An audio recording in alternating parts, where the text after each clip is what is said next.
9 minutes to Cavuto now, and there are new WikiLeaks documents out. Man, we've learned a lot from the WikiLeaks, haven't we? Now we know the United States has been secretly funding opposition groups in Syria, groups that are actively attempting to topple the president Bashar al-Assad, even as the White House tries to rebuild relationships there. According to the reporting of the Washington Post newspaper, which published the leaked diplomatic cables, the money started flowing to opposition groups and a TV network broadcasting anti-government message under President George W. Bush. And the report indicates the funding continued under the current President Obama through last year.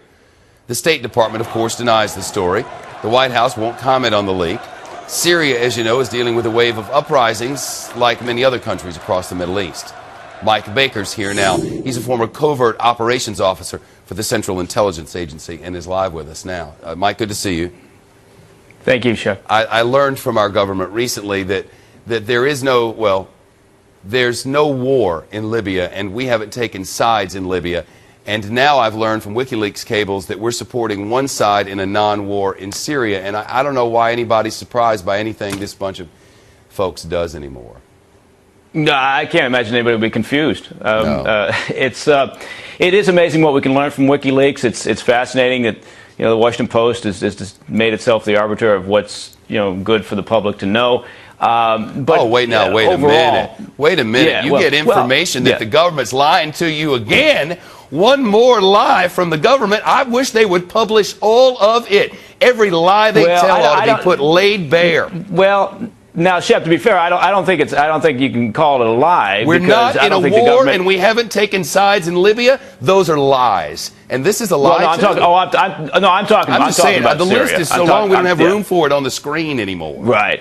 Understood. Well, I think the problem here is from the 30,000-foot view, the idea of covertly funding opposition groups overseas, that's not new. And quite frankly, there have been examples of that throughout many decades. And the idea that under the Bush administration they would take this tack, that makes sense. That's consistent with where the Bush administration was with the Assad regime. I mean, they froze ties with Assad and sure. Were openly disdainful of his behavior. But now I think the confusion is that you've got the Obama administration, and as soon as they came in, they decided to recast Assad as a bit of a reformer and went to try to work with him.